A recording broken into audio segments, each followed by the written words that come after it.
It should be that. How about now? Can you guys hear me now? Okay. Yep, I hear myself now. Okay, well done. All right, we're going to officially start this now. uh, I have just set up web streams. I haven't done this in a minute, guys. It's been a long time since I set up an audio stream, so I'm doing this now. I hope you guys are awesome. I'm going to try not to look down here. What's up, nerds? Goz Master here with another Magic the Gathering puzzle quest. Today's quest, we're going to go through the Wilds of Eldraine's previews for my dudes. How are y'all? So we're going to start going through all the mythics and the masterpieces. I'm going to give some insights. I have everything kind of set up here so we can actually review these and give some insights. Are you excited for the new set? I am. First off, big shout out and gratitude to Webcore. Webcore for doing all the things and actually fulfilling their promises. It was looking pretty dicey there for a second, y'all. A lot of people inside of my coalition were like, they said this set would be released early October. And I said to my coalition, I said, hey, give them a minute. Let's take it easy there. Let's pump the brakes a bit. They're brand new. They're having to take over a lot of the spaghetti that came from Octagon. No offense, Octi, but we know what we did, right? And to their credit, they said, hey, we're getting these previews out Friday. You ain't got no job. You ain't got stuff to do. And that's when they dropped the previews. So I was already out of office. In fact, I was not even supposed to be in town right now. My family's out of town. I was supposed to be with them, but I had so much work that I had to get caught up on because of me being so delayed on stuff that I just couldn't go. They had to go, and I stayed here. And then I saw this, and I thought, I've got a minute now before I jump into the next project I've got to crank out. And now, before we get into these real quickly, I know you don't care, but I'm going to tell you anyways. Guys, why have you not been sending me the updates, man? I've been looking for these, hey. Why did you not provide them?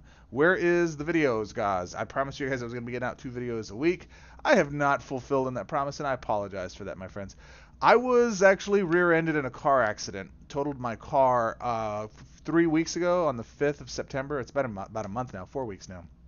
I'm okay. I am seeing specialists. I am seeing chiropractors and all of that stuff. Between that and my client load at in my work, which is great, blessings, appreciate it. I'm not complaining about having work. Has been extremely, extremely busy. The fall season is when everybody ramps up in marketing because they're trying to capitalize on Christmas. So appreciate you guys being patient. I do have several different videos I'm going to be getting out to you guys. The trade-off has got to be because of my time requirements. What takes me so long isn't the strategizing or the filming, it's the editing. Editing videos to the way I like them. I like all the little fart noises and all the other fun stuff. But that just takes so long, hours, like several hours for me to go put together in editing those things out because I'm OCD when it comes to that kind of stuff. So I'm making a commitment to myself to be better in the filming of the videos and try to keep them as tight as possible in the recordings. That way I don't have to do any editing. And if you guys are okay with it, give me a thumbs up or let me know in the chat. If you're okay with just some raw dog Goz vids, safe for work, I promise, then I'm going to start kicking out content that's just video recordings of the thing, try to keep it super tight, and just so I can get some content out to you guys, because there's a lot of videos that I want to give you, but I need to edit them, and they're just going to take too long.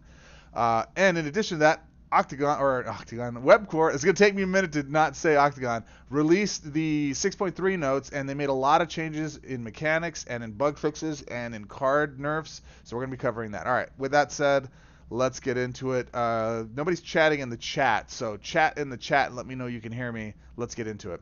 All right, Belluna, Grand Squall.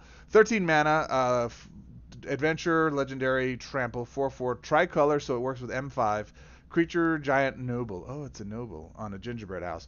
At the beginning of your turn, reduce the cost of each adventure card in your hand by X until the beginning of your next turn. X is equal to 3 plus this creature's reinforcements. So, minimum, you got 4. You're reducing your adventure card costs by. So if there are adventure cards that cost 4 or less, this basically makes them freebie. I'm very interested to play with this, and there's another card that I'll be spotlighting later that I think might have that will have synergy. The question is, are the adventure cards strong enough in Standard or in just this set alone that you can make an adventure deck? I'm very, and I shot this video like on Friday, actually. and then I realized the editing process was just going to take too long. So yeah, this card looks very good, and after looking at the rest of the adventure cards, I think there are enough cards that we can build some adventure decks. Metallica wish they would have let Weird Al make a parody song. Okay, great, cool. Thanks, guys. All right, so this is side one for Balloona. Second side for Balloona is destroy the top 6 cards of your library. Return the last 3 cards with adventure from your graveyard to your hand. Those cards gain X mana. X is the number of cards with adventure in your graveyard. They did not include the casting cost here, my friends. They did not cost these. So what do you think? 12 or less, this would be good? I think 6 would be OP stupid good. They're probably going to make it 12 to 15. I don't know. If it's 12 or less, game on. If it's more than 12, with 3 colors and a Mox on board, or if you're... I wonder if you fetch this with M5. Here's what we need to figure out, guys. If you fetch this with Meeting of the 5, is it full mana on both sides? Because if it is, will you just get the creature out and it not let you do it? I don't know. I don't even think you're going to have the option to cast this, because it's going to be, let me get that little bit in there real quick. My OCD, see, look at this. I think it's a little bit, it's just going to cast a card right away. So I think this is a good card. Is it a chase card? No idea, but I think it's pretty darn exciting. All right, next one. Kellen, the Fey-Blooded. 12 mana, double strike, adventure, 2/2, red-white, human fairy. At the beginning of your turn, your creatures get +X/+O until the end of turn. X is the number of equipment and aura cards you control, plus the number of aura spells in your graveyard. Okay, there's a lot in this set so far. What I've noticed is a lot of synergy for graveyard stuff. This is one of those ones where I think it's going to be a role player. I don't think it's an OP card on its own, especially since aura and equipment cards did take quite a bit of a hit with Danitha getting nerfed, and I think they're even nerfing Blade of Shared Souls. I have to go take a look at that here in a second, but we'll see. The second side of that, or the adventure side, fetch the first equipment or aura card from your library. So potential at 12 mana, it's a little overcosted for a mythic. If it were 10, even 11, I think it might be better. But 12 is a hefty fetch. All right, so we have these virtue cards. Every color has one of these. Everyone's a little bit different. They all are adventure cards, and they flip. So if you're playing a 5-color Koth deck, or if you're playing a Dakin deck, this can go into a Dakin play. Virtue of Loyalty is the first one. 19. Oof, support card, adventure, 5 shield, white enchantment. At the end of your turn, your creatures get +1/+1. Creatures you control get +1/+1 for each of their reinforcements. Your creatures gain vigilance until the beginning of your next turn. Your creatures with stun counter lose stun counter 1. This is a chase card. Ovika. You're going to hear me say this word more than any in this entire set. Ovika. If you guys know Omerta by Lamb of God, sing the tune of Ovika, the name of Ovika, to the tune of Omerta. It is Ovika. Great song. At the end of your turn, your creatures get +1/+1. Creatures you control get +1/+1 for each of their reinforcements. Ovika, you cast this gaggle of spells in some type of loopy-loop, which I will find, Webcore. You will not stop me from finding the combos. This will allow you to get those guys at the end of your turn, so it's after everything's all said and done, and beef them up before the next turn.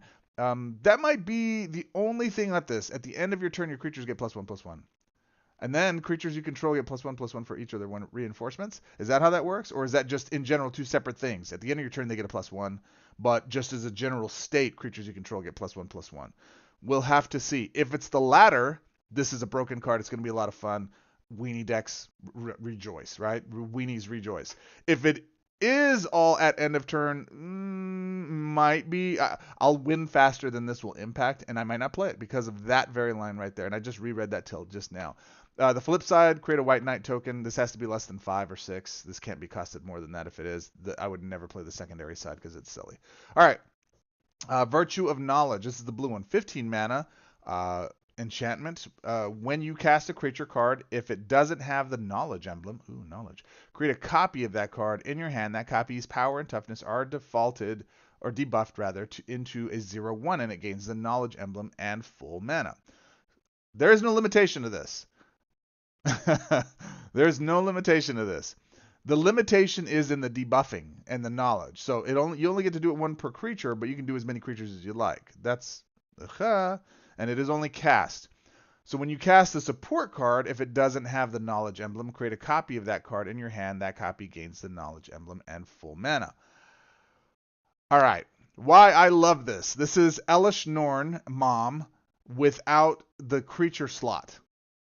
I will take this all day long. Blue is going to be way more powerful just with a few cards that I've already seen. They're ridiculous. Black got a huge upgrade in this set, too. This card is bonkers. Let's see. I'm going to read some of the stuff. What's up, Skoden? What's up, D? Comment break. Metallica, wish they, yep. Of all the cards, there are a lot of adventure cards and tons of adventure alternate art. Yeah, I didn't put the alternate arts in here because it just takes too long for me to scroll through, and I wanted to keep this as tight as possible. But those are, and they're pretty. There's some that I just were so good looking I had to pull down because I wanted to look at them. What's up, D? Shannon says, I've seen one card that looks chaseable, the green turtle. It is. There's a lot of chase cards in here. Ovika hates you. Ovika should not hate you, bro. You need to love Ovika the way you want Ovika to love you. It's a reciprocal relationship. You got to love it. This card is absolutely a chase card. Absolutely a chase card. Enters battlefield effects are going to be doubled with creatures, and in addition to that, so like, I mean, come on.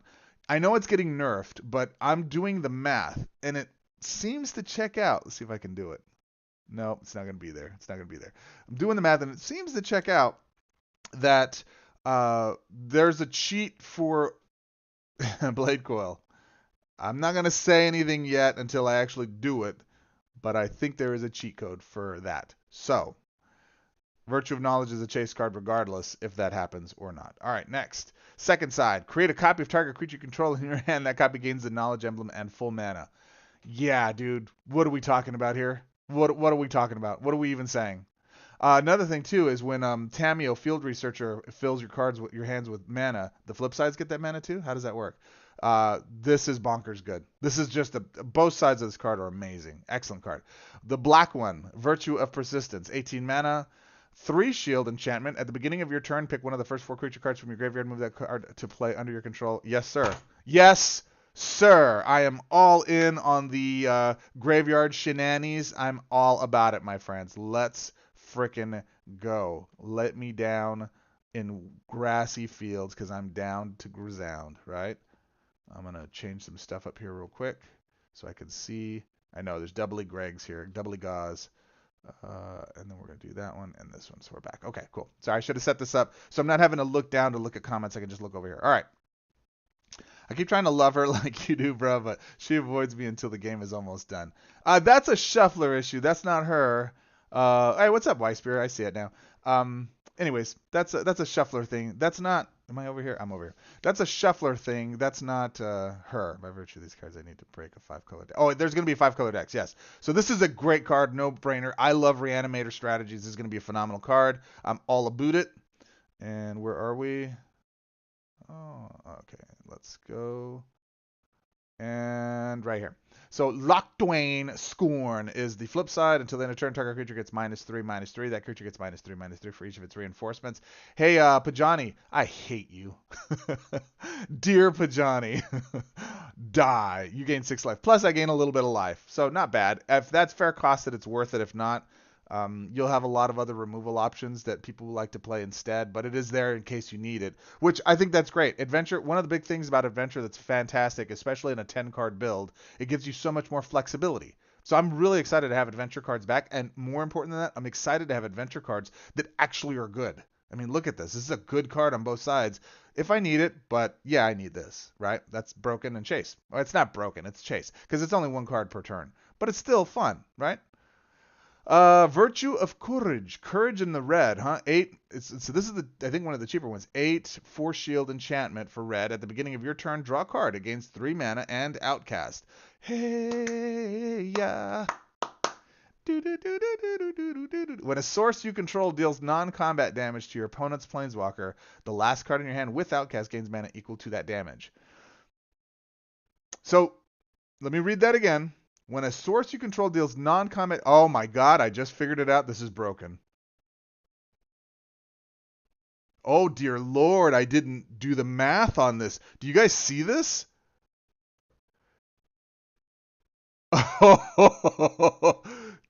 If this works the way I think it is, chase card. At the beginning of your turn, draw a card. It gains 3 mana and the outcast. Hey, yeah. When a source you control deals non-combat damage to your opponent's planeswalker, the last card in your hand with Outcast gains mana equal to that damage. Oh, okay. It's not broken. It's the last card. That's what I missed. Okay. It's limited. It's still great. This is an easy auto include into Chandra Dress to Kill. Hey, if you don't have Chandra Dress to Kill, what are you doing? Put your Koths down and join the men and women playing at the highest level with Chandra Dress to Kill. I don't care how you feel about Outcast. It is strong. She is ridiculously powerful. Red itself is in a not great state. But this card, with her specifically, I'm telling you now, while the stock prices are this low, get her. Because she will pay. Now, if you're a noob, you know my list. Go get the right planeswalkers first. But Chandra Dress to Kill, this is made specifically for her. And Rawl, of course. Rawl is always broken at red. But my goodness. Yeah, D's got it. D, all of the above. Virtue of the Courage with Koth Vanguard. And there's another one I'm going to show you here in a minute. It's just going to be GG in like 3 or 4 turns. It's ridiculous. I'm really excited for it. Flip side, deal 4 damage to any target. Not as impressive. If that's like 3 mana or 4 mana or 5 mana to cast, cool. But I'm not really overly impressed with that. Virtue of Strength, 16 mana. That's, I think, the most expensive. No, that's one. It's not as expensive as the blue one or the black one. 3 shield enchantment. At the beginning of your turn, increase your mana bonuses by 3 until the end of turn. Okay. And that's just all colors? Okay. Right? So you have somebody that's like a green 7, like Nissa or somebody like that. So now it's 10, plus you make a 3 swap, so you're getting at least 13 mana per swap. Now, my only challenge here is I don't like it taking up a card slot. It's a give you gas button, but not do anything. So if you're behind or if you need a critical draw and this is what you draw, tough. But let's take a look at the flip side. Return the first creature or land support card from your graveyard to your hand, and if the last card in your hand is a land card, it gains full mana. I don't like running lands, right? I just don't like running lands because I don't think in this super overinflated, over OP meta, we don't have time for that, man. We really just don't have time, right? What's up, Julie? B2 flip ability hits for 10. You're going to have to spell B2 out. What's B2? I don't know that. Bolas? Oh, Bolas. Get out of here with Bolas. Get out of here with that. Return the first creature or land support card from your graveyard to your hand. So, in a pinch, when I draw this card, I can fetch a creature to my hand. An OP creature I need to have, and then I wind up having the second side, or the first side of this. And, you know, it doesn't do anything if this impacts the board. There's no enters battlefields effect, right? So, right. But this will allow me to draw at least a creature from the yard. Or a land. I mean, if there is there any lands that are ETB? Yeah, or yeah, there would be the mana lands, the Vow and Mid lands. I don't know. I'm gonna have to play with this. This could be more utility than I think it is. This may be better than I'm giving it credit for. It's fun, but I don't think it's OP.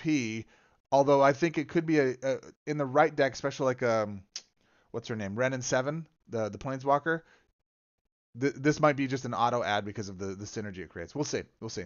Talion. So that's the last of the virtues. I definitely like the blue and the black one. I think those are great. But that blue one is going to be shenanigans. And the red one. Oh my gosh. Those are so good. I want all 3 of them. Yeah. When your opponent... so this is Talion, the Kindly Lord. The Kindly Lord. 11 mana. It's cheap. Legendary flying. 3/4. They debuffed Rocco. She will be target to where he can only do 12 or is it no, it's 11 or less, right? We'll see. But this is targetable. I think it's 12 or 11. When your opponent casts a card, if it has the same type of the first card in your hand, draw a card. The last card in your hand gains 6 mana. Your opponent loses 4 life. This is too many big words, Charlie. Charlie and Lola. If you've never watched it, go just watch the first episode. Oh my gosh, it's so great. When your opponent casts a card, if it has the same type as the first card in your hand. All right. So I guess if you just lock down a spell in front would probably be the strategy. Although Greg prioritizes, we got to watch the loops. So pay attention to loops, especially in like Legacy. This gives you a lot of cards, but you're going to be dead anyways. I don't know if this is any good. It's interesting. Yes, it is the new set. Lucky. What's up, Ben? What's up, dude? How are you? I had to show this card. This is so darn pretty. I'm not overly impressed with the card, but I gotta have this one. This is a pretty alt art. I love that. Yeah, we'll see with that card if it's any decent or not. Let's get into Will and Rowan. Will, Scion of Peace. 13 mana, so you can't fetch it with Rocco. Healing or lifelink, adventure. Sorry, contacts coming in. Lifelink, level. What is the thing? Legendary, vigilance, 2/4, blue, white, human wizard. When you gain life, increase this card's level by the amount of life you gained. That's a lot. That's a lot. Especially if you're running, like, let's look at Legacy. If you're running Angel of Destiny, that's a lot of life, right? There's a lot of ways to gain life. What do we do with this level now that it's this high? At the beginning of your turn, reduce the cost of white or blue cards in your hand by X until the end of turn. X is this card's level. This card's level becomes 1. Yeah, I like that. It's a 2-turn fulfillment, and then you resets. But if your whole focus is life gain, if everything on the board has life link, which this obviously does, and if we give this beefiness, Healer of the Pride. Thanks, Shannon. Thanks, Whitespirit. That's it, right? That's what it is. Healer of the Pride. Let's go. Let's go. And dare I say, is there a way to get... No, you can't get all 3 of them. There's got to be something that does token creation. Actually, let me look at the card because I always forget it. I always forget its name. But if you guys aren't playing with this card in white, you better go try to hunt it down because it is powerful. Look how old I am where I have to look at my phone like this.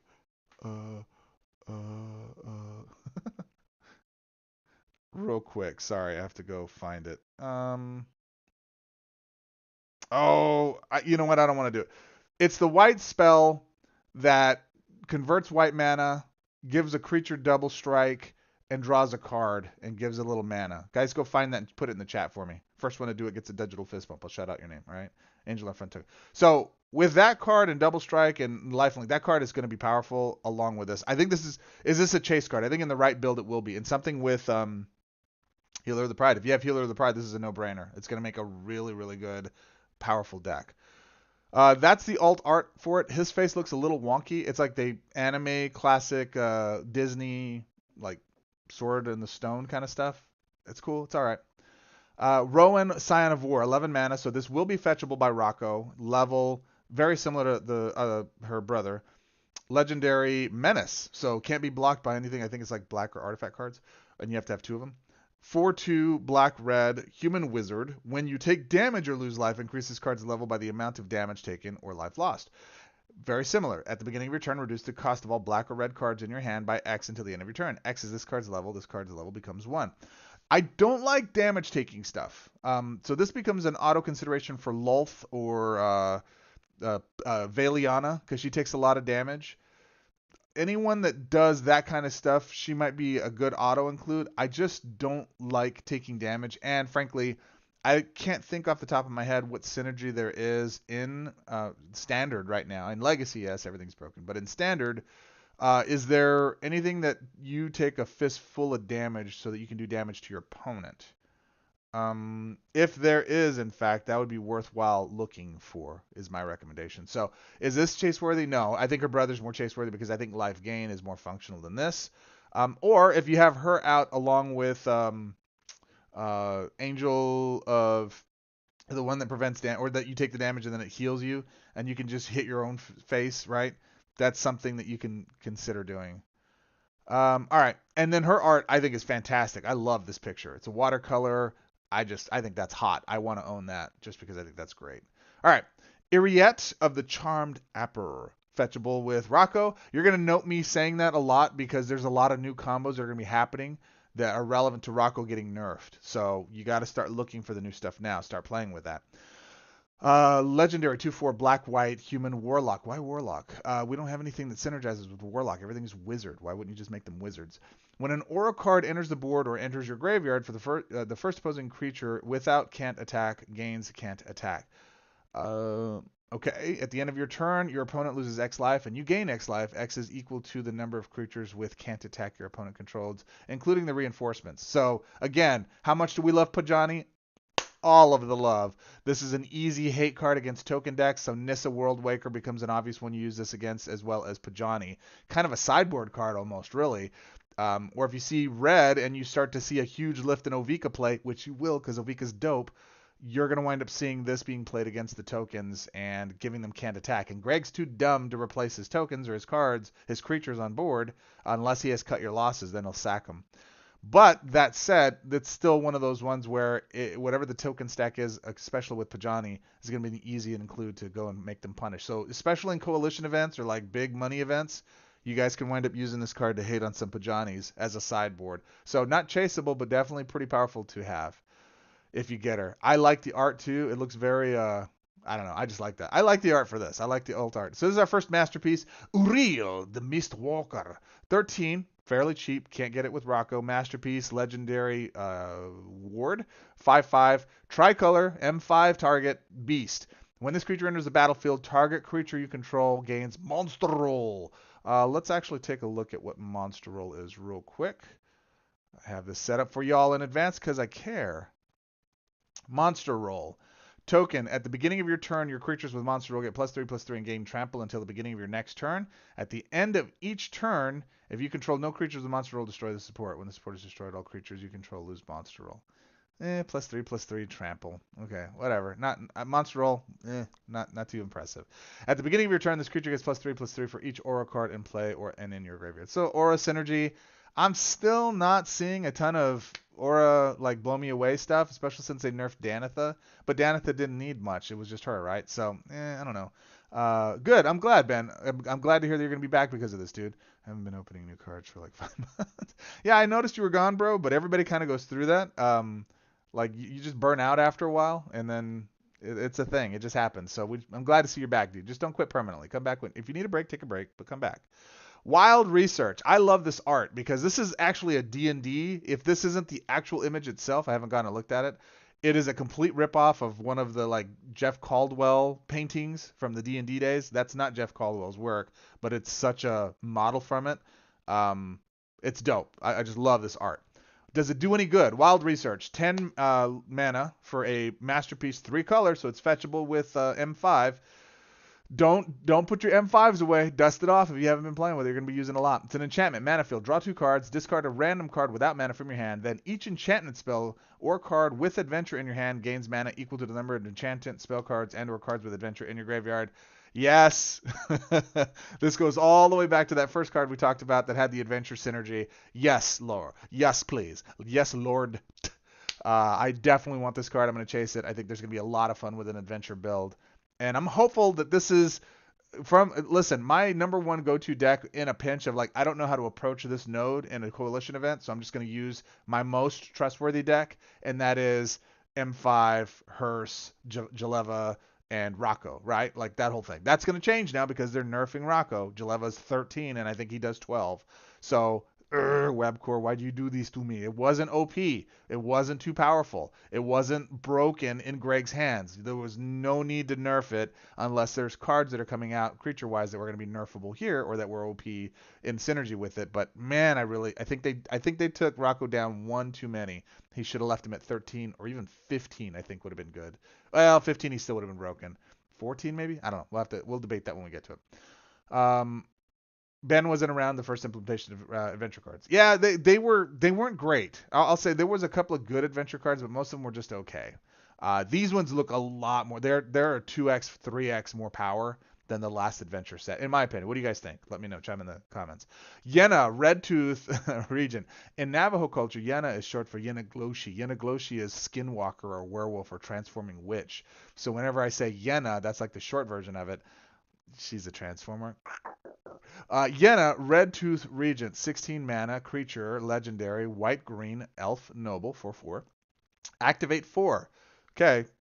Create a copy of the first enchantment card from your graveyard in your hand. That copy gains full mana. Casting enchantments or supports objectives. She immediately goes into that. And I love free stuff. What card is it that breaks the activated gems deals? I know that's a previous set, but in Legacy, that becomes an auto-use. I think even... well, anything that converts the board. Because she's green and white, I'm assuming that her activated gems are going to be green or white. So if you have any green conversion or white conversion that optimizes, then that might be something that would work for you to have that happen. Especially green with seed and some of the other stuff. And we do have some green conversion in here, which is looking pretty good. If you control a creature with a roll, any roll, target creature you control gains Royale Roll. Then, this creature gains vigilance until the beginning of your next turn. Fetch the first enchantment or spell card from your library. All right, so let's go take out a look at Royale. It's a Royale with cheese. You know what they call a hamburger? They call it quarter pounder in Europe. They don't have the metric system. There it is. At the beginning of your opponent's turn, they may drain X mana from your hand. Their hand. X is the number of creatures you control with Royale times 4. Dude, that's a lot. Well, not really. If you have, I mean, what do you got? 3? It's not including your creatures reinforcements, so never mind. 3 max plus 4. No, times 4. So 12? Okay. If they don't, your creature with a Royale with cheese gain hexproof and vigilance until end of turn. Not that big a deal. Nah, Royale's not that great. There is one that's great. This ain't it. Okay, fine, whatever. You know why I don't like these rules? Because they're minimal in impact, but I'm gonna have to touch my screen a lot to make choices and choose what goes where, and I don't like doing that a lot of times. I know I'm so spoiled with this game. I like my stuff to just win, but it is what it is, and I don't know. We'll see. Yeah, they are enchantments. The virtues are enchantments. Yes. So, yeah, I'm going to do them. Hey, guys, it was Agatha all along. Of the Vile Cauldron. 11 mana, green, red, 1/1, legendary, human warlock. When you match an activated gem, right, synergy, convert X gems to red-green. X is this creature's power. This effect can trigger up to 3 times per turn. I like that. That's solid. That's really good. And with her predecessor, with Yenna, right, like I said, her deals are going to be green or white. So this is green or red. So if it converts to green, you have a higher likelihood chance to be able to match pop those activated gems, and you go from there, right? I kind of dig it. I think it's good. This effect can trigger up to 3 times per turn. Activated 2 red creatures in your hand with and creatures you control get +1/+1 and gain haste until the end of turn. Cool. Functional haste ability. It actually can impact your board and actually go make a difference ish. Because it's in your hand, right? Like that's the thing. It's not just on board. It's in your hand. So if I cast them, they have haste. So that's the only place that it really matters. If they're already on board, you don't need haste. It doesn't do anything. In addition to that, creatures in your hand for green, activate 2. Creatures in your hand and creatures you control get +1/+1 and gain trample until end of turn. Okay. Not that big a deal. Her real synergy is in that first paragraph. Is it chaseable? We'll see. It'll have some synergy. It'll have some fun. We'll play with it and figure it out. This is just asinine antics. 16 mana spell, flash blue. Opposing creatures gain cursed roll. What's a cursed roll? It's like a Pillsbury Doughboy, but with spikes. Cursed roll. Is this it? Cursed roll. Tokens at the beginning of your turn. At the beginning of your turn, the base power and toughness of your creatures with cursed roll become 1/1 until the beginning of your next turn. At the end of each turn, okay, so you're taking some bigger creatures and making them smaller. That's significant. That could be annoying. Frankly, that could be actually pretty annoying. Opposing creatures, and that's all creatures, gain cursed roll. If this card was cast during your turn, gain 3 mana. So, if we now I need you to understand this, okay? So this costs a lot. 16 mana. You're probably not going to loop it. I think it's outside of looping range. It's not an adventure card, so it's not just going to get some of the discounts that we have through some synergies. It's got to be straight conversion. We have enough blue with Cut Your Losses and some of the other shenanigans. If we can get our loop decks to work, maybe this card can be functional. And here's why. Because you gain 3 mana. So that's not the next spell card gains 3 mana. That's whatever you have in top of hand gains 3 mana. Or if that's filled, the second card, yada yada. So if it were 6 mana, I'd say yes. 3 mana is one of those ones where it's just enough to help, but not enough to break. So I'm not saying it's a chase card. I'm not saying it's not chase worthy. I'm just saying there's better removal. There's better ways of dealing with your opponent's creatures. I'm not high on this card yet. I'm not high on this card. The only thing that makes me even look at it, like you take that last section out, gain 3 mana. You take that out, whatever. There's better cards. Better ways to deal with your opponent's creatures. However, gain 3 mana, maybe. We'll see. We'll have to look at that. Aura Thief. 9 mana, masterpiece, flying 2/2, blue illusion. At the end of your turn, if your opponent controls 5 or more non-aura enchantment supports, this creature gains Defender until the beginning of your next turn. Let's read that again. This is so much text and so many contingencies. At the end of your turn, if your opponent controls 5 or more non-or enchantment supports, this creature gains Defender. The odds are they're not going to have 5 or more enchantment supports, okay? Unless they're running, I don't know. They're just not going to. That doesn't include their reinforcements. So they have to be 5, 7. That means half their deck is enchantments, right? Or, yeah, no, that's just dumb. That's not going to happen until the beginning of your next turn, which is a meaningless thing. Oh, this is Defender now. Ooh, I get to block something. Yay, right? Totally worthless. Ignore that first part. Otherwise, from otherwise forward, drain 6 mana from your opponent's hand. You gain X mana. X is the amount of mana drained this way. Why not just say 6? That doesn't make any sense. There's so many extra words in there you didn't need. Drain 6 mana from your opponent's hand. You gain 6 mana. That's all you had to say, Webcore. When this creature dies, gain control of all non-or enchantment supports. Now, aha! Aha! Yes. So if they have supports, if they're running supports, you gain all non-aura enchantment supports. Or is it non-aura or non-enchantment supports? So you get all enchantment supports that are not auras. I don't know. My brain hurts. Is it good? I don't think so. I think it's silly, right? Here's the best part in it is drain 6 mana from your opponent's hand, you gain 6 mana. And I think they worded it this way because if they don't have 6 mana to drain, you don't gain the mana, right? I think that's why they worded it that way. Hey, if their hand is empty, this guy's worthless. So is it a chase card? It is a dumb card. I'm going to say it right now. If you play this card, I'm going to make fun of you. Well, you being such a jerk, Goz, because I don't know. I have to create hot takes and stuff like that. So show me the old G guy that's running this in a deck, and I will eat my beanie. How about that? Let's go. Now, you want to talk about a good card. Beseech the Mirror. 13 mana. Bargain spell card. Pick one of the first 4 cards from your library. Fetch that card. So it's a fetch card for 13 mana. That's kind of expensive. Trade off another cards that cost like 4 or 5 as you're paying a little bit of life, and they're so little nominal. Aren't those better? They would be, except for the second paragraph. It gains half of its mana, period. So that's fair. So even if you're not doing the bargain cost, it's fair, right? I'm getting something probably critical that I need in hand. I'm not losing any life, and I'm getting it half mana'd, right? However, if I have some tokens on the board, enchantments if you will, I can just do bargain. That card gains full mana. So for 13 mana and a sacrificial deal, what is this? Let's go look at bargain. Where is bargain? Oh, it's further down. Sorry, guys. There it is, bargain. Bargain is an ability that allows players to sacrifice a role or a support they control while casting cards with bargain in order to trigger additional effects. When you cast this card, choose between role, support, and none. If you choose role or support, a random card you control of the chosen type is destroyed, and you perform this card's bargain effects. So, if you have any kind of token supports out there that give you abilities that have synergy when they're destroyed, yes, please, and thank you. I love this card. Even at half mana, it's a driver, right?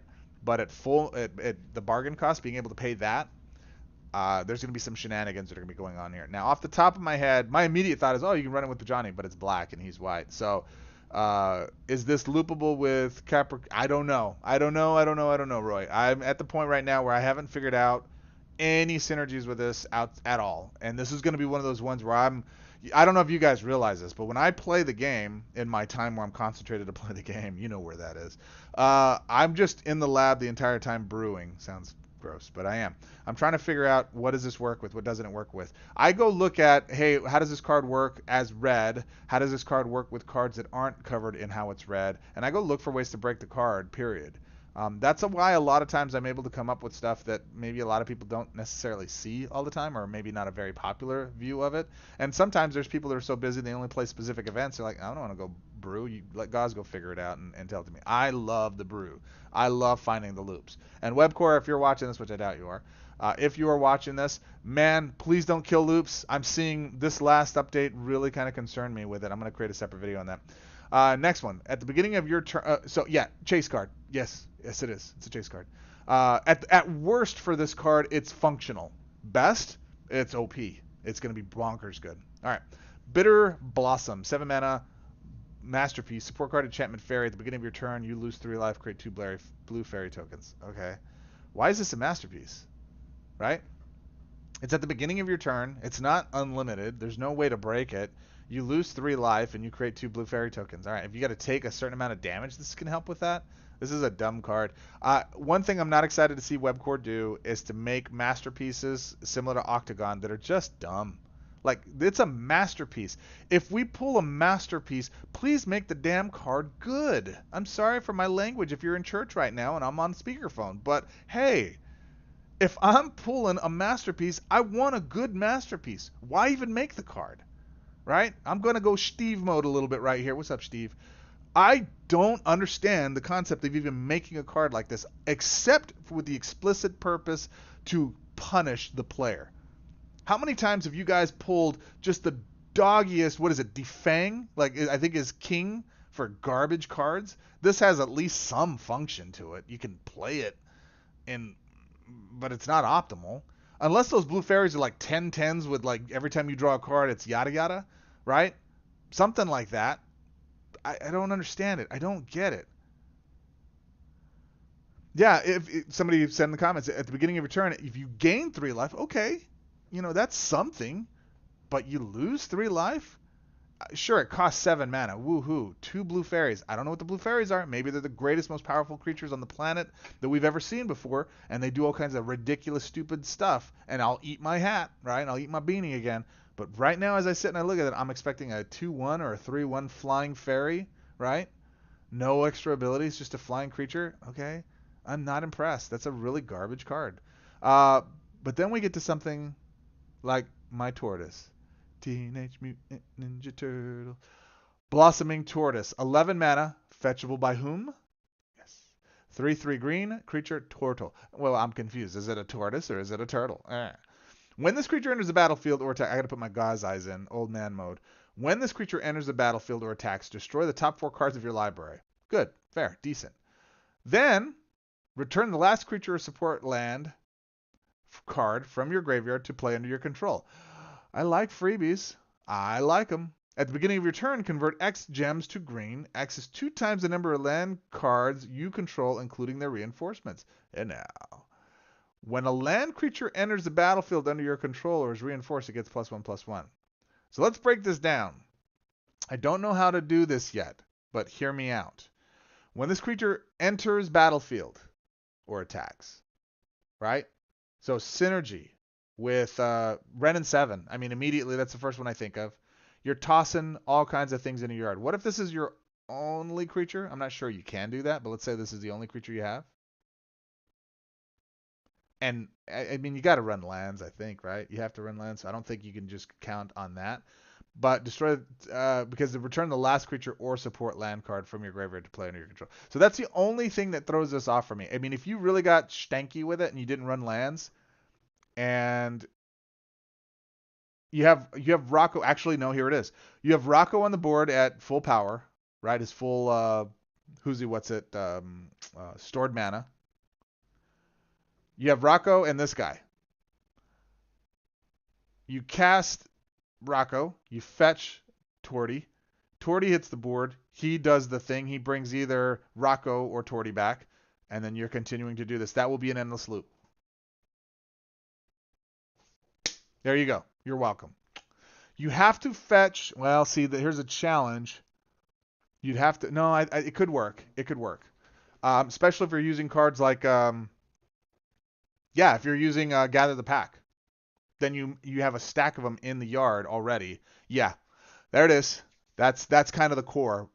Tortoise, Rocco, Gather the Pack, and Rocco is green, right? He does have green. It's red, green, white. He's not blue. I know that. Okay. Yeah, there you go.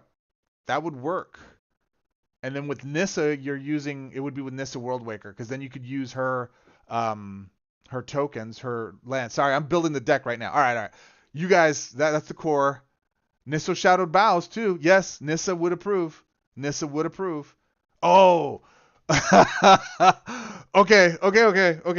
I'm not gonna do it now. I got it. I'm gonna show you guys when I get it. All right, cool. Calyx Guided by Fate. I'm actually excited. This might be this is the chase card. This might be one of the most powerful cards in the set, just because of some of the synergies that are gonna be broken with it. Please don't change it, Webcore. Let us have some fun, please. Unless it's like super easy loopy that even Greg can just beat everybody with it. At least let me play with it first before you fix it. Before you mess with it, all right? Give me a chance.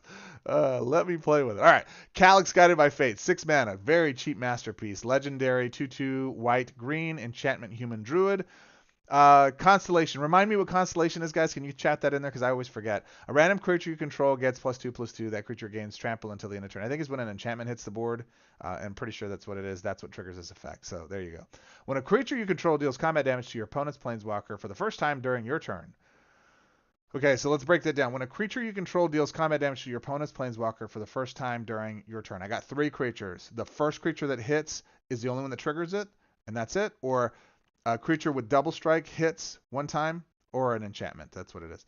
A creature with double strike hits the first time it triggers. The second one attacks, it hits. That's its first time for hitting combat damage. It triggers again, yada yada. Is that how that works? Which is it? We got to know and see when we actually play with it. If you control a creature with a roll, target creature you control gains a random roll between monster roll and royal roll and young hero roll. So we've seen those other two. Actually, have we? Have we seen Royale? Yeah, we did, because I made fun of it. What about young? You're young, wild, and free. Young royal roll. Young hero roll, rather. When a creature you control with young hero roll attacks, it gets +1/+1. At the end of each turn, if you control... That's nothing. It's insignificant. Just, come on, man. Otherwise, create a copy of a random non-token support card you control in your hand. That might be it. Create a copy... let's go back. If you control a creature with a roll, target creature you control gains a random roll between monster roll, royal roll, and young hero roll. So if I don't create a creature or have a creature with roll, which I won't if I can help it, then otherwise create a copy of a random non-token support card you control in your hand. That copy gains full mana. A random non-token support card. Okay. So when my creatures deal combat damage. Oh, hold up. Tamiyo, Field Researcher, and Teferi, Hero of Dominaria, Vanguard.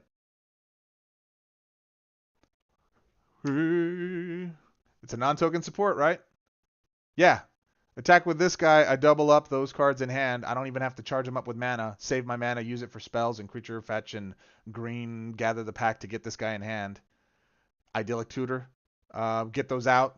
Those cards gain full mana, then everything has full mana. It's an interesting balance of trying to ramp up to Tamiyo, and then once you're ramped up to Tamiyo's full ability, everything in your hand is full mana, and then it's like it's a dead draw then. So you have to be careful with that. 2-card synergy for doing that, I'm cool with. Anything more than that, and it's like it's just preparation to go, it's not actually going. So you got to have the gas, which Tamiyo is the gas once it's charged up.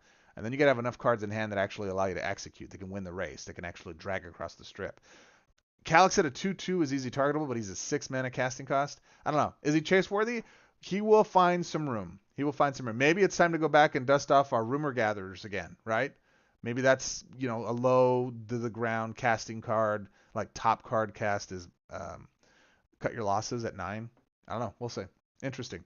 Fey Offering, 10 mana for another masterpiece, level 4 shield enchantment. When you cast a creature card for the first time each turn, increase this card's level by 1. So you only get to do it once. When you cast a non-creature card for the first time during each turn, increase this card's level by 1. You only get to do that once. So you can increase this card's level to 2.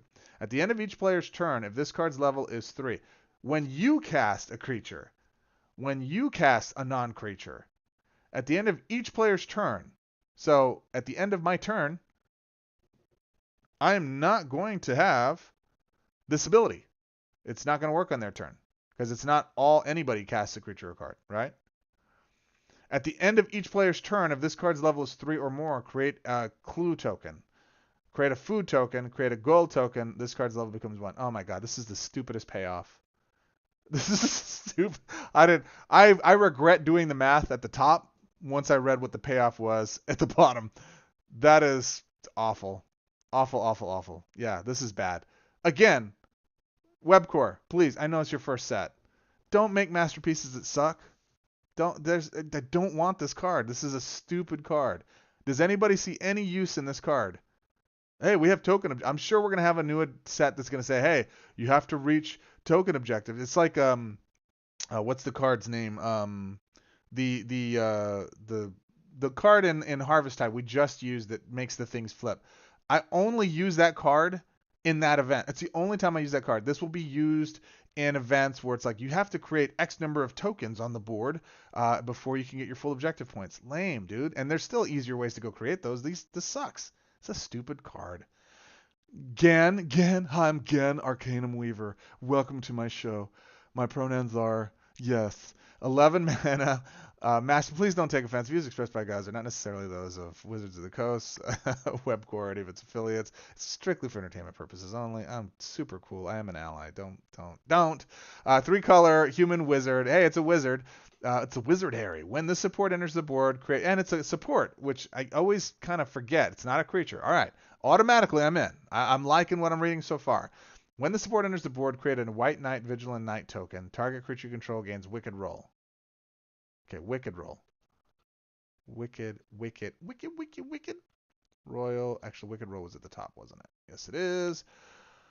At the beginning of your turn, the base power and toughness of your creatures with cursed roll. Not curse. Where's wicked? Oh, it's up here. At the beginning of your turn, your creatures with wicked roll get +1/+1 for each of their reinforcements. Okay. Hello, token stack.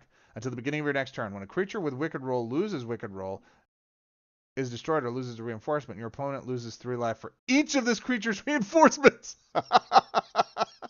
At the end of turn, if you control a creature with wicked roll, destroy. Yes. Okay. This is what I'm talking about. I will run a wicked roll deck with a stack of Ovika creatures that have Serpentines, whatever it is, right? That buffs them up. And yeah, I'm going to shoot Greg in the face. GG. Wicked Roll is stupid OP, and in fact, it is so powerful, you got to terrors in the night. You got to be terribly afraid of that in events. It's going to brutalize you because Greg priorities creatures that get tokens out, right? Jeez Louise, Doc. This is going to be brutal. When you match an enchantment support's gem you control, the support loses 2 shield. Pick 2 of the first 4 enchantment cards from your graveyard. Move those cards to your hand. Those cards gain full mana. Yeah, you know what? First paragraph you had me on running this thing. Probably. It's fetchable. It's 3 colors, so it's fetchable with M5. When you match an enchantment support's gem, just make sure you're all enchantments. This isn't an enchantment, so this doesn't count. That support loses 2 shield. Pick 2 of the first 4 enchantment cards from your graveyard. Move those cards to your hand. 2 of them. 2 of them. Those cards gain full mana. When enchantment support you control. Oh my gosh. Even in Legacy, if you're not running Whir of Invention, if you have objectives where it's like cast no spells, but you want to go fetch and cast, this is going to work with an enchantment deck. Oh my god, this is such a chase card. Oh my god, Tainted Adversary. Yeah, Tainted Adversary will be good with this. I just don't like Tainted Adversary because of how long it takes to get the tokens out there. And I know that Ovika's not much different, but at least I can loop into Ovika's standard ability. I'm not draining my hand of mana. The reason I don't like Tainted Adversary, guys, is just because of my game style. It's OP. I'm not going to say it isn't. But I don't like saying, hey, I'm going to do this thing, and then I'm done. And then I got to wait an hour for the thing to populate. It's not a very fun experience for me. Versus Ovika, that the more I do, the bigger my creatures get. And those creatures have haste. So to me, Ovika is much better than Tainted Adversary, but I get the appeal. In black, it's different. So I get it. I understand. When an enchantment support you control is destroyed, create a white Vigilant Knight token. That effect can trigger only once per turn. So that one's limited. But the rest of the stuff, Academy Elite, that's another good one. Academy Elite is stupid good. But remember, Academy Elite, I've tested this. You don't get multiples. You only get the one, right? So it's 1 creature or 2 or 3 creatures that get the buff. They're pluses. It's not multiple stacks. So when this support, when you match an enchantment support, yada yada yada, Wicked Roll, that's what it was. Create a White Knight Vigilant token. Target creature control gains Wicked Roll. So if we reread Wicked Roll, at the beginning of your turn, your creatures with Wicked Roll get +1/+1 for each of the reinforcements. That's the advantage. So if I have 20 Goblin stacks, they get an additional 20. That makes them 40. And when a creature with Wicked Roll loses Wicked Roll, is destroyed, or loses a reinforcement, your opponent loses 3 life for each of that creature's reinforcement. Hey, what is the thing we do? That they start to die, they lose a reinforcement every turn. What is that, guys? Since the accident, my brain's been foggy, guys. I already struggled to find certain cards because I couldn't remember them all. Now even more so. Imminent Death, Imminent Doom. No, Imminent Doom. You can hit it with Casualty too. Now, yes, Casualty is the other thing you can do too, and that's just an instant GG, right? Imminent Death. Thank you. So with Imminent Death, you can have it go back and forth. In addition to that, because I don't want to just nuke my tokens because they're beefy, right? They're beefy boys. I want to go swing for face, and at the end of the turn, maybe lose back and forth between my turn and their turn. They're not going to do anything. What are they going to do? What are you going to do? You're going to hate this card. This, my friends, Webcore, Dub C. This is what I'm talking about. This is a masterpiece. I like it. And it's not even you know what? Hold on. It's not even a masterpiece because it's a masterpiece. Like that second paragraph is the masterpiece section. When you match an enchantment support gem you control, that support loses 2 shield. Pick 2 of the first 4 enchantment cards from your graveyard. Move those cards to your hand. Those cards gain full mana. Right? Okay. This is the masterpiece section. The other part is just giving a card Wicked Roll. Anything that gives a card Wicked Roll, yes, please. Come on. M5 to this to let's go, right? Let's frickin' go. I'm going to do it. That's the masterpiece section just for this card as a standalone. Wicked Roll is the other thing. That is just an amazing thing. Goz Master Chef. 10 mana. Yes, that was a chase card. If you guys didn't know, it is a chase card. 10 mana, masterpiece, Troll Warlock. When a creature enters the battlefield under your control, create 2 food tokens. It's got Trample Legendary 5/3 red, black, green. When a creature enters the battlefield under your control, create 2 food tokens. See what I'm saying about creating tokens? This is so much better. It's when a creature enters the battlefield under your control. Hey, Ovika. Have I mentioned Ovika yet? Ovika, right? Have I talked about him at all? Her, they, whatever it is. Yeah, no. Easy peasy. Cast spells, loop some stuff, get this in.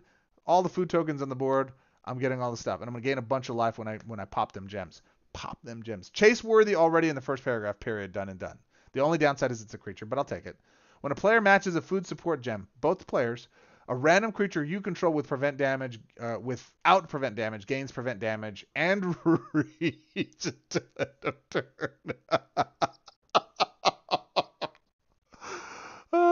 My gobbledy-gobbles are not only massive, but they're also going to have reach and prevent damage. Deal with it, Greg. How are you not entertained? How are you not impressed with that? That is beautiful. Oh, yes, chase worthy. And it only costs 10. It's fetchable by Rocco. What are we doing, people? What are we doing? I'm very excited for this set. Very excited for this set. Hellhole Rat, 6 mana, super cheap, masterpiece. That's what I'm talking about. Haste, let's go. Black, red, 2/2 rat. When a rat enters the battlefield under your control, your opponent discards the last card that can be discarded from their hand. If they can't destroy the top card of your opponent's library, then deal X damage to your opponent's planeswalker. X is half the mana cost of the last card in your opponent's graveyard rounded up. All right, who sees it? Chase card, easy peasy. And it's black. I'm gonna point you at the color. It's black. Who is black that does death to creatures? Who is it? And then brings them back. It's going to be a loop deck I'm going to destroy with.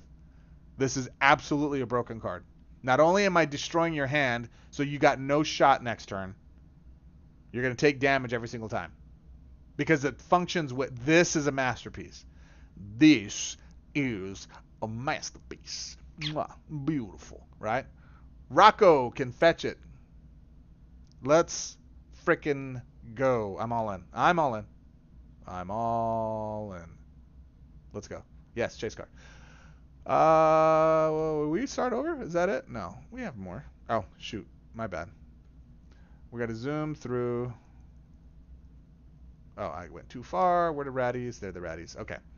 Hilda of the Icy Crown. We got a long way to go. Hopefully this isn't too long for you guys, man. I appreciate you guys being here and hanging out with me this time. Creature, human, warlock, legendary, 13 mana, blue-white, 3/4. When this creature blocks, gains stun counter 1. Knowing When a creature, you give it prevent damage, you run this with Remy. All creatures get stun counter 1, and then that's all that they get. She's got to be in your first position. She doesn't have reach, though. When a creature gains stun counter, but you can use that other card that gave reach. When a creature gains stun counter, draw a card. If you control 3 or more creature cards, your creatures get +1/+1. Otherwise, create an Azorius Elemental token. I think those are 4/4s, 3/4, something like that. When a creature gains stun counter, draw a card. If you control 3 or more cards, 3 or more creature cards, your creatures get +1/+1. Otherwise. So is it your creatures get +1/+1? No, when a creature gains stun counter, draw a card. It's okay. It's about a rare level. I don't see the big advantage to it. Rats with Kai will be good. That ain't it though. Moonshaker, Moonshaker, Moonshaker. Cavalry, 18 mana, flying 6/6, Spirit Knight, creature. When this creature enters the battlefield, you ready? Are you ready? Reinforce each creature you control 1 times. 2 times. Your creatures get +X/+X and gain flying. X is the number of creatures you control, including the reinforcements. Say it with me, people. Say it with me. Ovika.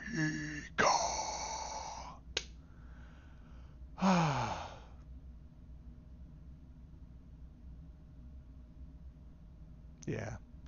Now it is a creature, so you got to pick your strategy, right? You got to pick your strategy. Do I want to run this with rats? Do I want to run this with that? Ovika takes up 2 creature slots because you got that in your deal. So this would be the only other creature you can run in the deck, unless you're going to replace creatures, which might be a viable strategy for a bunch of the stun stuff that's still continuing to run. So I don't know. Is it a chase card? I want to play with it. I don't know if it's going to be the most chaseable card. They're probably going to nerf. Let me let you in a little secret. They're probably going to nerf some of these cards they're releasing because I have to break them. I must break them. And when I do, when we the people do, and the complaints start to rise in the coalition events, I find it very fascinating that that will happen. But they're probably going to have to nerf those. And if they do, this might be. I think this is a 2nd tier OP card. It's OP, but there are other cards that are more OP. They're POP. They're OPP. That you know me, right? This will probably not be the best card in the set, but I think it's chaseable. I want to play with it. It's one of those chaseable cards you're going to get, and then you're going to probably set down because other cards are more powerful, but it is still good. There are tons of great cards I have that are OP, and I just never play them because I got other stuff that's more synergy or more powerful. Then we get to Una, Queen of the Fae. 10 mana, fetchable with Rocco. Masterpiece, 5/5, legendary, flying. This is a beast of a card in its art section. 10 mana, fetchable, legendary, flying, 5/5, blue-black. That alone is solid. That's a solid creature. When you make a blue or black match by swap, exile the top 5 cards of your opponent's library. Okay. Then create. So now by swap, right? A blue-black match by swap. It has to be by swap. So you can't just nuke the board with cut your losses. It won't happen. You exile the top 5 cards of your opponent's library. Then create a fairy token for each color among cards in your opponent's exile. That's not now. That's total. So if they're running 5-color deals or whatever, the fairy token is probably going to be a 1/1 flyer. So you get 5 of them. So it's a 5/5 fairy token. Pretty powerful. This may be another Ovika. This might be a cheaper Ovika. Not as powerful, a lot less expensive, and a different color set. Red-blue. Well, they actually go in both decks, but this gives you black, red-blue for Ovika. Now, for each color cards among their opponent's gain mana. This is the masterpiece part. Gain mana equal to the number of cards in your opponent's exile. You gosh darn right, people. I am all in on Una, Queen of the Fae. This is gonna be a lot of fun. The downside to it is it's only 1 time. It's at the beginning of your turn, 1 match. Actually, not necessarily. If you take all the turns, maybe you get some turn extra swappy swaps. You could do this a lot. Oh, hold on a second. Hold on, people. Let's hold on a second. So we run. Oh dear God, we run Blade Coil, Avi for the draw. We run Alchemist Gambit, and we run the other masterpiece, the blue one that gives you an extra loop, an extra swap. Cut your losses. You guys are gonna hate this card. Where's Scyther? Scyther, are you in here, bro? You're gonna hate what I do in the new set. You are going to hate me. I am going to break it. Yes, chase worthy. Chase worthy. If it works as it is. This is a chase worthy card. Don't even. The Realm, Scorcher, Hellkite, 14 mana. Haste, bargain. Flying, 4/6 red dragon. Bargain. Yes. Convert 8 gems to red. When you match red gems, deal 2 damage to the first opposing creature. Yes. Actually, I would be concerned with this. You have to have some considerable thinking before you play it if they have Vindicator, Phyrexian Vindicator on the other side. So be careful. User beware. If you can't deal 2 damage to your opponent's Planeswalker, that I love.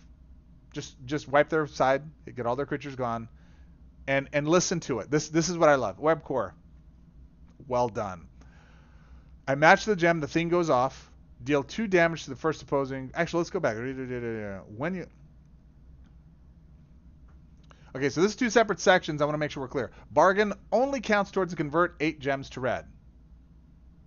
When you match red gems, deal 2 damage to your first opposing creature. So this and Koth are just natural BBs. They're best boys. They're best buds. Got it? Just on that second section alone.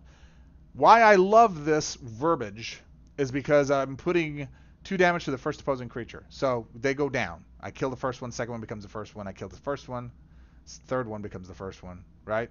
Until infinity. If I can create a loop. I don't know if I can create a loop, but if I can create a loop, I'm going to create a loop. Now, that said, I then am dealing face to the opponent. I don't have to click on it. I don't have to push a button. This guy's on the board. That stuff's just automatically happening. Now, this is in servitude.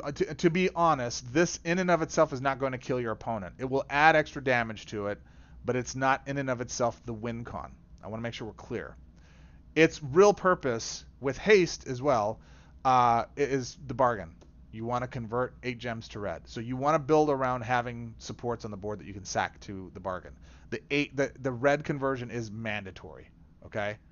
Between that and Koth Vanguard, you're decimating. Oh, and then Ren and 6 rather. The Vanguard.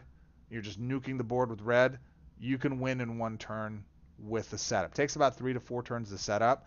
This should help it make it go faster, right? This is the win con, essentially. I nuke the board. Maybe it doesn't kill them all the way. I cast this. It does it. I use this in support when I have supports on the board to ramp into my deals.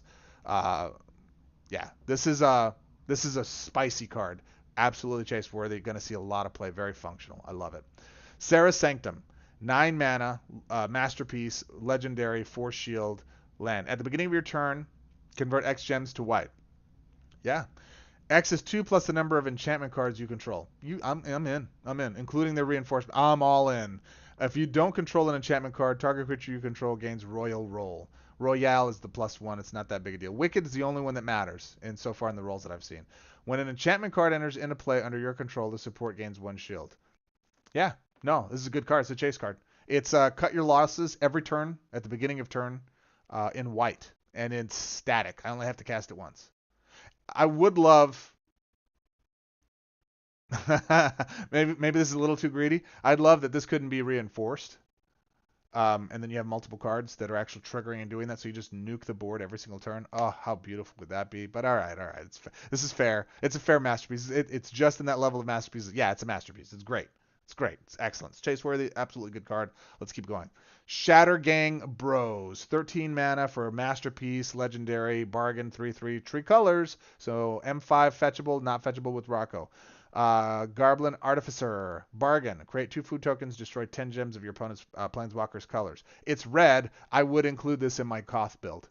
Because if they don't have red. If they do have red, then we're doing the thing. If they don't have red, then we're killing everything but our red colors, and we're probably going to landfall into red. So I dig it. So that is good for me. In addition to that, when a card you control is destroyed during your turn, destroy an opposing card at random. When a card you control is destroyed during your turn, destroy an opposing card at random. So if you have this guy on the board... this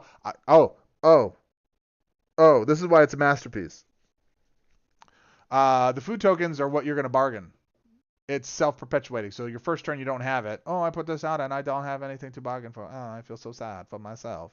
All right, cool. You cast the second one. Oh, the second one, I killed the food token. I gained some life. And then, furthermore, when a card you control is destroyed, i.e. the food, during your turn, destroy an opposing card at random. Bro.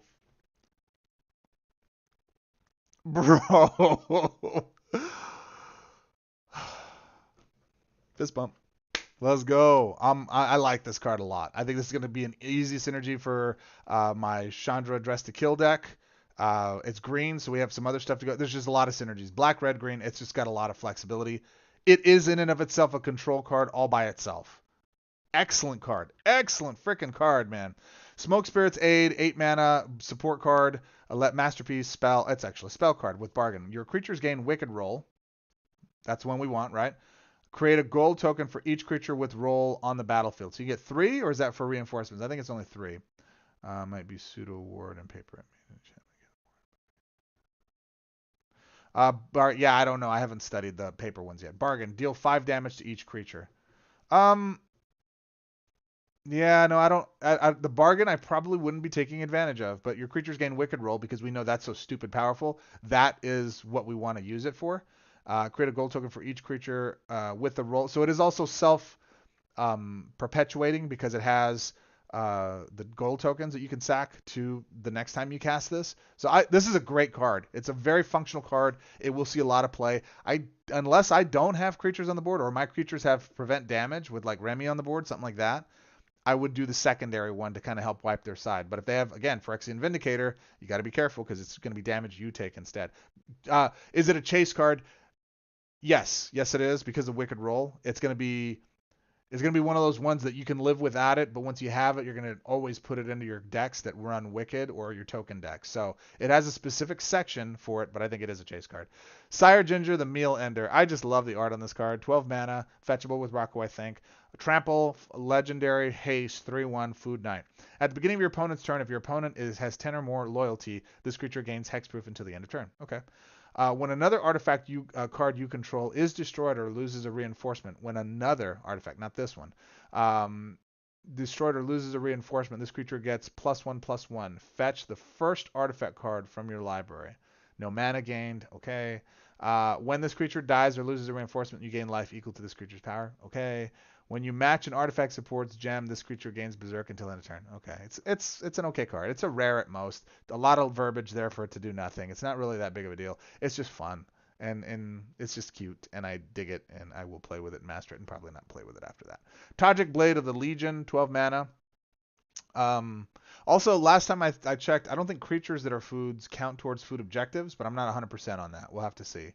So Tajik Blade of the Legion, Masterpiece, 12 mana. I think that's fetchable with Rocco. Celebrate good times. Legendary, prevent damage, 2/2, white, red, human soldier. So let's go look at Celebration. Celebration to last throughout the year. I'm going to get copyright claimed because I'm singing that portion of this song on here. Celebration is an evergreen condition related to the numerical value. Okay. When a non-land card enters play under your control, increase this card's celebration value by 1, up to 2. At the end of each turn, this card's celebration value becomes 0. So this has to meet a condition for this trigger to happen. If it does, when this creature attacks, celebration. This creature gets +5/+5 and gains vigilance until the beginning of your next turn. So it will be there for the creatures to defend against. It will have... Well, no, it doesn't have... Oh, no, it does have vigilance. It would gain vigilance. So it'd be a temporary... what is it? Faithbound Judge. Okay. I don't see a lot there. At the beginning of your combat in your turn, create a night token. It gains haste until then. So token, night token, objectives. All right. Okay. Yeah, not chase worthy. It could be fun, but not super chase worthy. Tangle Wire, dumb card. I already previewed it beforehand. I don't like it. It's silly. And yeah, that's the logo. We have one more, right? No, that's it. All right. So Tangle Wire is where we end. We already did that one. What do you think, guys? What do you think? I am very impressed. There's at least 7 or 8 cards in here that are absolute chase worthy, just in the Mythic and Masterpieces, and there are a lot more in rare and in common and uncommon. I want to read some comments here. Rat King gives them Toxic too. Does it? Oh, okay. I didn't know that. Hill, Rats, and Valiana. Oof. Will it work when your hand is full? I'm not sure, Brett. Gonna really have to watch out for those Calamity decks. Yeah. Oh, boy. Call in a Professional's Vindicator kill card. Okay. Red needed this. Yeah, it did. Red absolutely needed that conversion, man. Royale might be a pseudo ward in paper. Yeah, we'll see. I'm super stoked. I think this is really good. I do want to talk about 2 things. Now, Okta, or Wizards of the Coast, WotC, has announced that each new set will only have, see if I can get this all on screen, will only have one Planeswalker per set being released now because there were so many. That's why they took Planeswalker abilities away from so many different Planeswalkers, is because they wanted to have this be, not that for this set. So this is the new Ashiok. I will be posting the image in here. I'm not going to go into it now, but my point of interest here, although this does look good, what I saw so far, it looks amazing. What really is important is that they're actually releasing a secondary Planeswalker. So Ren and Realmbreaker. This is from Mom, or March of the Machines. Yeah, it was March of the Machines or after. No, it was March of the Machines. So I'm excited that they're doing this. This card looks very interesting. A lot of land synergy. I'm not going to go into it here. I'll do a full video breakdown on it. But I'm glad to see that they did not just say, hey, WotC said one Planeswalker per set, so we'll do one Planeswalker per set. No, give me two. Give me three. 3 Planeswalkers per set I think is about fair. 5 is too many, but 3 I think is pretty good. What do you guys think? I'd love to know your thoughts on that. All right, so I'm not going to look at that, but I will talk about changes and fixes here real quickly.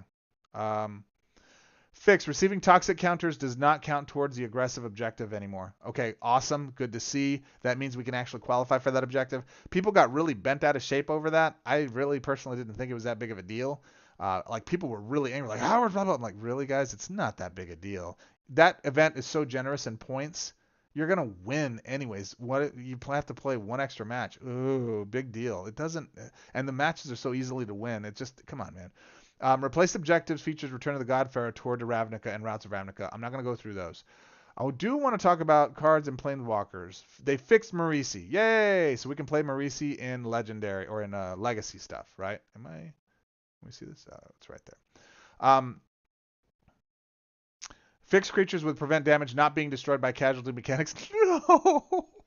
No! I liked having PD creatures being able to double up my CYLs. No! Lame. I blame you guys for complaining about that, by the way. There were a lot of people saying, we should just fix that. So get out of here with that, man. Come on. Greg, it wasn't a problem. It was just beneficial to us as players. Let us have the fun. Fine. Fixed Cyclone Summoner crashing, whatever. Fixed watching an ad after opening free boosters, locking deck. Okay, cool. Balancing changes. The Kalini Garden locking, I didn't see that, but some people were complaining about it. All right. Change the Mythic card Ichor-Moon Gauntlet. Before the change, when you cast support or spell card, proliferate escalate. After the change, when you cast a support or spell card, proliferate escalate, this effect can trigger up to 4 times per turn. Still good. Still really good. Not problematic with that at all. That's good. Change the Mythic card Urza's Saga. Before the change, yada yada. After the change, fetch the first artifact card from your library. It gains mana equal to the amount of loyalty you have. Then destroy the support. It's worthless now. This card is literally worthless. There's no point in running. No, actually, I take that back. Disregard. Still broken. Because if it's destroyed, I get to add another. I'm going to cast another one. Oh, no, it's not an artifact. I don't know. I'll have to experiment with that. Change the uncommon card Rocco Cabaretti's Caterer. This is the one. Stored mana from 20 to 12. Change the Mythic. So that right there, just go immediately look at any cards. You can't fetch Blade Coil. You can't fetch Jeleva. You can't fetch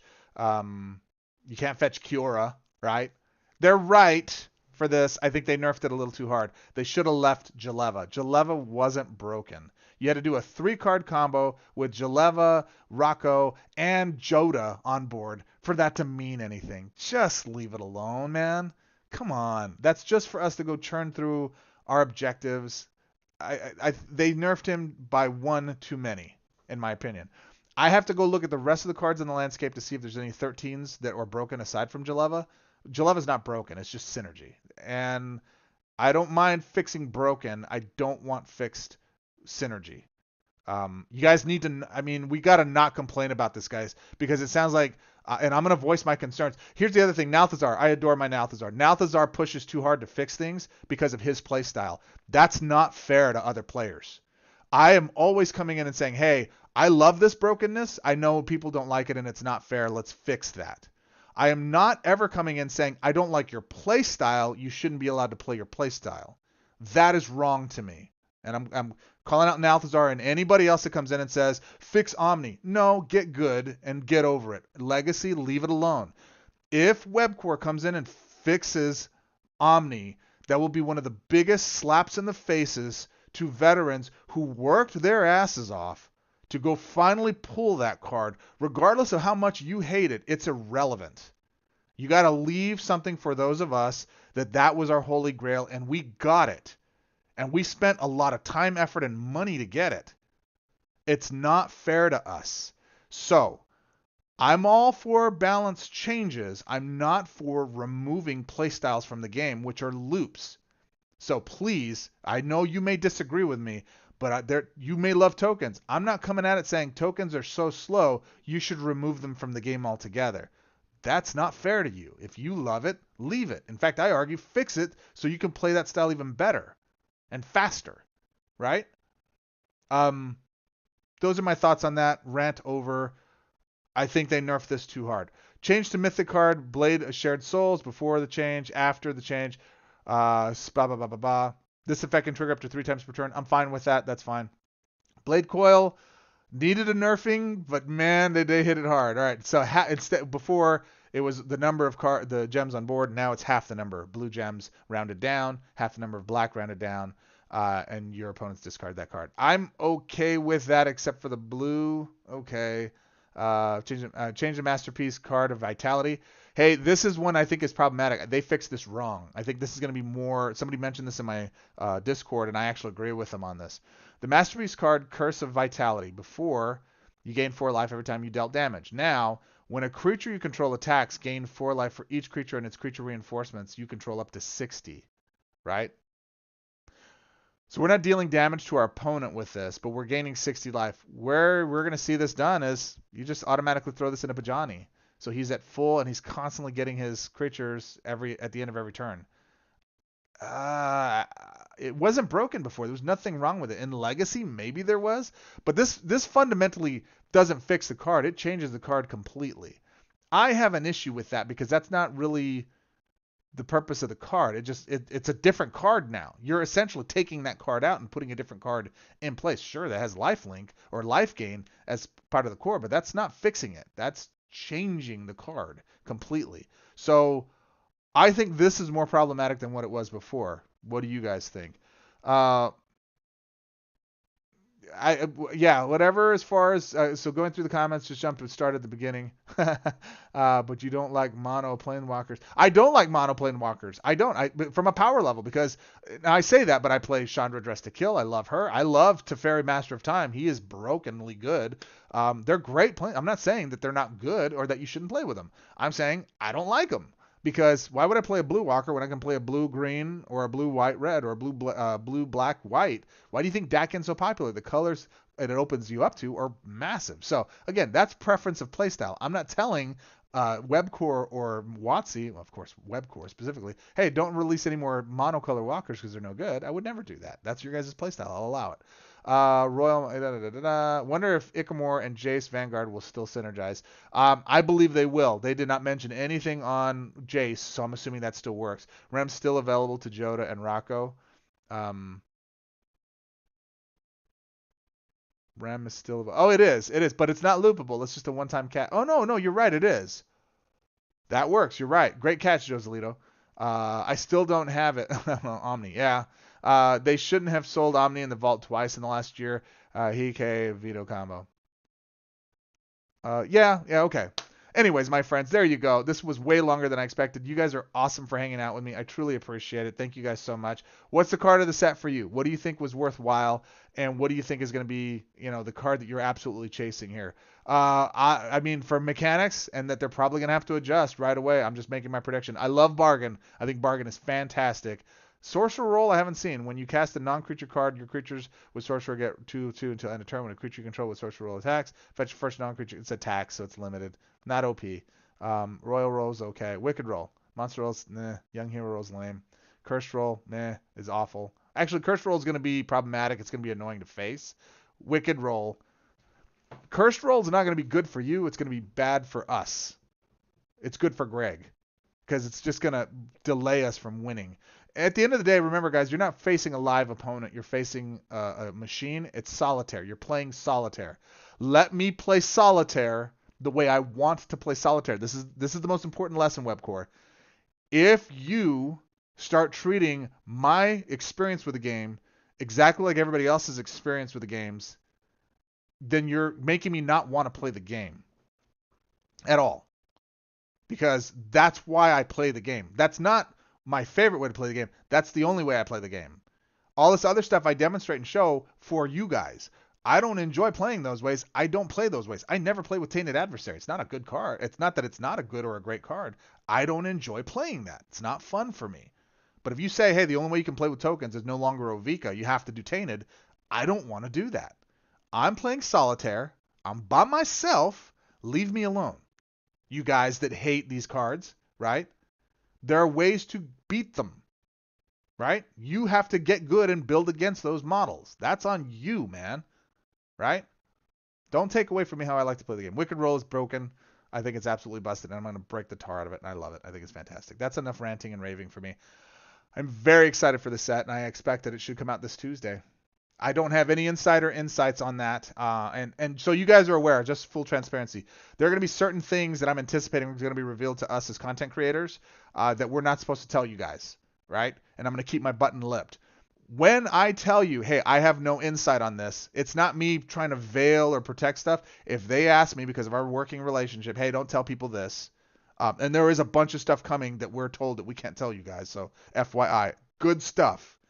Then there's the stuff that I'm just speculating. I have no confirmation on. I will tell you the truth of that and say, I'm just speculating. I think this. There's a bunch of stuff that I'm not even going to drop clues to that are amazing that are coming that I'm really excited for. Massive changes that I think can impact the game in a very positive way that I'm jazzed to see when they officially make the announcements for. So when I'm in the Discord saying, hey guys, pump the brakes. Do me a favor. Pump the brakes. Don't be an a-hole to these guys. Please don't be rude or discourteous to Webcore. I promise they're doing stuff. That does not absolve them of all things that they're just angels and saints and they're not going to make mistakes. Yes, they're going to make mistakes. Okay? Give them some space. Give them some grace. Give them some patience. We'll get it done. It's going to be fine. All right, that said, give me the turtle. The turtle is amazing. Oh my god, there's at least 7 or 8 cards that I want from this set immediately. So I'm very excited to open packs, and I got like a mountain of gold ready to go for it. I'm ready, baby. Let's rock and roll.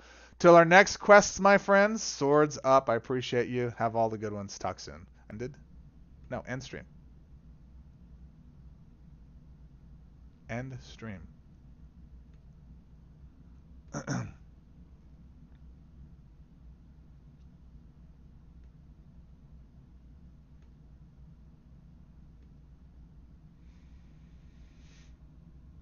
I don't know what's happening. I'm trying to end the stream.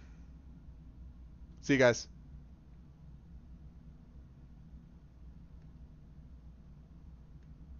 Maybe it's already ended. Nope, not that. I don't want to put that there.